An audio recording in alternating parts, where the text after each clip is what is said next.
What's up, everyone? Thank you for joining me on another episode on this channel. We're doing something a little bit different today. We're pre-recording this stream here for you guys. Me and Rhodes Rants are about to talk a little bit of Terminator Dark Fate. What's up, Rhodes? How's everybody doing tonight? Even though I know this is going to be a replay for folks. I hope everybody's great that comes in and watches it. Yeah, it's going to be probably up in about 10 minutes after this is done. But we're talking Terminator Dark Fate. I saw the movie. I posted my review on it. Rhodes posted his review on it. His review is a little bit different than mine. He liked the movie a little bit better than I did. Not saying it was great by any means on Rhodes' part. No. But he said it was a nice popcorn flick. I compared it to a sequel from The Fast and the Furious or some kind of movie like that. You know. Yeah. Not epic. It's by no means epic. I said it was quote unquote pretty good. and you know what? That's the problem, man. Terminator should not be just pretty good. I can agree with that. It should be an event. My movie theater, man, was empty last night. Empty. Wow. And I was in a big theater. There wasn't nobody in there. Now, granted, it was Halloween, but still. Nobody showing up to see Arnold. Nobody showing up to see James Cameron. Something's wrong. But check this out, man. We have some new information here. James Cameron seems to be kind of shifting the blame on Tim Miller about this movie and the decisions that were made. So I found this article right here, and I want to talk about this with you guys along with Rhodes. So this article says, James Cameron talks clashes with Tim Miller on Terminator Dark Fate. And it says here, apparently making a movie is hard, and making a Terminator movie is even harder. Just ask James Cameron, who explained the challenges of working with Tim Miller on Terminator Dark Fate in a recent interview. As most people are probably aware, Cameron is making a much heralded return to the franchise he created, a bet in a producer role, while Miller is serving as director. Obviously, both are quite passionate about the project, which led to a lot of creative battles on set, particularly in the editing room. And this is what James Cameron had to say. He said, I would say many disagreements, and the blood is still being scrubbed off the walls from those creative battles. This is a film that was forged in fire. So yeah, but that's the creative process, right? And he continues on here. He says, my work with Robert, he's talking about Robert Rodriguez on Alita Battle Angel, was very different. Robert loved the script, loved everything. Looked like he said, I just want to make this movie. I want to make the movie the way you see it. That's what Robert Rodriguez said to him. I was like, no, you got to make it your movie, Cameron said. I had the reverse experience with Tim, which is Tim wanted to make his movie. And I'm like, yeah, but I kind of know a little bit about this world. So I had the matter of the antimatter version of that productional experience. What do you make of that, Rhodes Rants? We're having fallout now. Yeah. And let's fallout. And of course, the box office is ugly already. Yeah. Yes, by the way. So now we're placing blame for the failures of the movie. Okay. And it sounds to me like James Cameron's throwing Tim Miller's ass right under the bus in here. And point of reference here, we're talking spoilers on this because I'm thinking now, whose idea was it to kill off John Connor? Was it James Cameron's idea or was it Tim Miller's idea? Because you can see from this article, they had to compromise on some things. And if you listen to Tim Miller and his interviews earlier, it seemed like he was getting kind of woke. So I wondered if he wanted to kill off John Connor and put in Danny Ramos. Tim Miller, if he's not careful, is going to end up being Rian Johnson here. He is treading a very fine line. That's a good point. Even though Tim Miller doesn't have complete control over this movie the way Rian Johnson did. And in fairness to Tim Miller, he comes in with more movie making credentials as far as big budget action movies go. But again, there seems to be some kind of agenda against what was the main hero or character or the person that all the films revolved around, which was John Connor. So this is going to get very interesting over like the next 2 or 3, 4 weeks, I would guess. Absolutely. I mean, it seems like James Cameron is trying to protect himself in a way because he knows that his name is attached to this movie. And I'm wondering if he really isn't too happy with this movie, because initially when the rough cut came in, James Cameron was like, it was rough. I mean, he had to put in a bunch of notes to kind of correct the movie. But James Cameron needs to take some blame too, because he was actually writing this story. He is the one that decided not to come back in a director role. He's the one that wants to make his Avatar sequels. He doesn't want to be on set. So he needs to take some blame for this. I know this is his creation, but he feels like somebody that wants to ride some coattails to be able to get the box office dollars and the digital money later.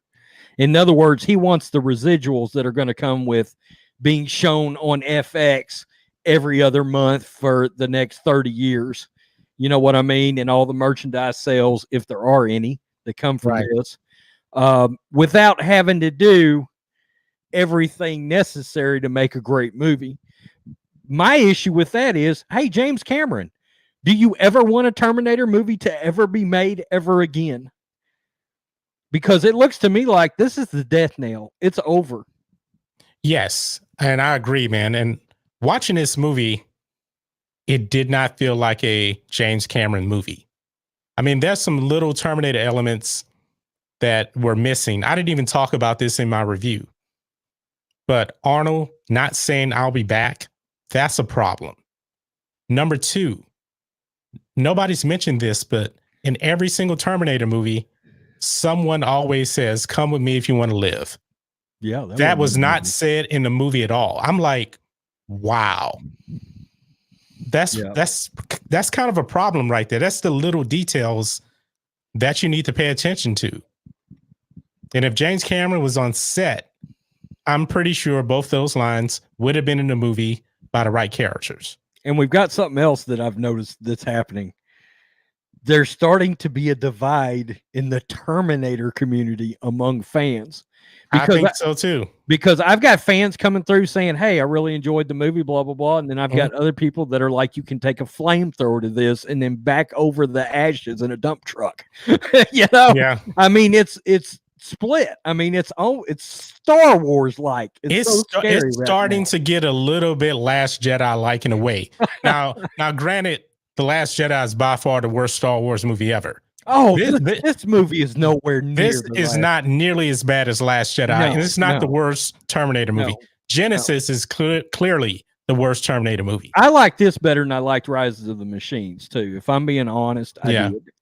I like seeing Linda Hamilton back, and believe it or not, Carl worked for me. He did not work for me, man. And that little line he had about "This is Texas," that was funny. Great. That was funny. I laughed because Carl is in Laredo, Texas. But the problem is, this was the worst version of the T-800 I've seen with Arnold.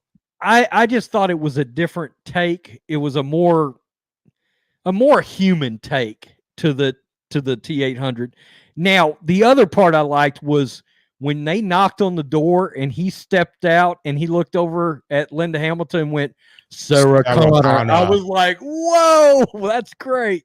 Because that was really Terminator-like the way he said it. Yeah, but the problem also is his existence in this movie makes absolutely no sense. It's just weird. It has a weird feeling for a Terminator movie. It's almost like it's an Elseworld movie or a multiverse movie. Or some sort of a spin-off movie with Terminator elements in it. It's strange. It's a strange feeling movie. It is. Here's the problem with his Terminator Carl showing up. If it was in 1995, when the T-1000 and the other Terminator came back in T2, and he was there as a contingency plan for Skynet, that would make sense. but he shows up 3 years later after the events of Judgment Day. And they say that he came from a timeline that doesn't exist, which makes absolutely no sense. He shows up in 1998. Okay, so this whole time I thought he was laying in wait. No. Since before Skynet got blew up, waiting for his time to come up 3 years later and get John Connor. No, he came in 1998. That makes no sense. Exactly. Whatsoever. Exactly. I don't know that would necessarily change my review, but that makes no sense at all. Yes. So is that a Cameron take or is that a Tim Miller take? I can't see James Cameron making that kind of mistake. Is that a flip a coin take? I mean, think about that a minute. I don't really know, man. I mean, I got a lot of problems with the movie. That makes in-game time travel look like Back to the Future. Yeah. Yeah, it does. It does. Yeah. I mean, you need to check out Gary at Nerdrotic's review. Oh my God. I haven't seen it yet. I bet he ripped that movie apart. The Amazing Lucas he just put up a review also, and I was checking it out before we went live. He didn't like it, but Gary called the Rev 9 Terminator. He called him the Pkwy Terminator, something like that. I can't remember exactly what he said, but it was hilarious though. Okay. And very quickly, the moments of the movie that did not work for me are the things. I don't understand why they can't seem to get the only Terminator that they, in my opinion, has gotten interesting since T2 was Marcus Wright. Yeah. The female Terminator in Rise of the Machines. I just discount Genesis, so we'll move past that. And the Rev 9, they're just poor, awful incarnations of the Terminator coming off of what was, if you're going to do a stoic, evil Terminator, Robert Patrick was great in that movie.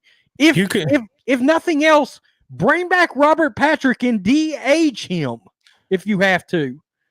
But how is that so hard to get right in these movies? I don't understand. This movie should have been a future war movie. This should have been a future war movie. This going back in time thing, I think is done. If they want to continue on this route, Terminator is dead. The way to make this is right. James Cameron needs to come back 100%, and we need to get to the future wars with John Connor. Oh, but we can't do that because they just killed him off in canon. Unless they're going to pull some kind of Halloween timeline where they redo things. They just scrapped 3 movies from canon, so who gives a damn? Let them scrap this thing too. They need to, man. They need to. And I'm telling you guys, this movie isn't as bad as Genesis, but it is a serious problem. And I think James Cameron probably knows that. So that's why he's probably laying the beans out there about Tim Miller and his direction for the movie. It's completely different. We know Alita Battle Angel had very good reviews. Terminator this movie actually has a good score on Rotten Tomatoes. But when you look at the score, the bar, it's early, but the bar is so low. You know, all you need is a 6 out of 10. Yeah. A 6 out of 10 in schools is a failing grade. The bar is kind of low. I gave this a 6.75. And you know what? That would be fresh on Rotten Tomatoes. I gave it. I said it was above average, but we're talking not much above average here. This movie wasn't. Now, I really liked Salvation, so I've got it pretty high. You know, yeah. I didn't get I wanted a trilogy out of that movie, but you know, yeah. I seem to be the only person on the planet that liked the movie a lot, you know, besides you. Yeah. So, and one other thing too, man, I was thinking about this earlier now. I actually may save this for another video tomorrow, so I'm not even going to bring it up. Okay. I'm going to save that for another video. But guys, James Cameron throws Tim Miller under the bus. What do you guys think of this? Whose fault is this? Do you have a box office prediction? Total worldwide? Yeah. It's tough, man. The numbers are kind of rough right now. And they're talking about it. The numbers look worse than Genesis. Genesis only made 82 million domestically. I'm thinking, and they're talking about this movie probably making 28 million. Yeah. I mean, that's bad. That's opening really weekend. Opening weekend. Yeah. I'm going to say the domestic number will probably be less than Genesis. Probably like 70 million doing this run. Is it going to make less than Solo worldwide? I think it's going to make probably around Solo numbers. Okay. And this movie was expensive, man. It was 185 production budget. Yeah. I don't know if this movie is going to make a profit, because it's probably going to need to make close to 450, 500 million to make a profit. By the way, it bombed in China. Wow. 30 million. Woo. Open. Yeah. Not good, guys. Venom did 90, if that tells you anything. Wow. Yeah. Well, guys, that's all we have to say about this Terminator Dark Fate. Have you seen it? James Cameron throws Tim Miller under the bus. So, guys, let us know what you think about all this in the comments. If you're new here to the channel, please hit subscribe to catch future videos from me, and we will catch you on the next video. John Matrixx and Road Rants out. Peace.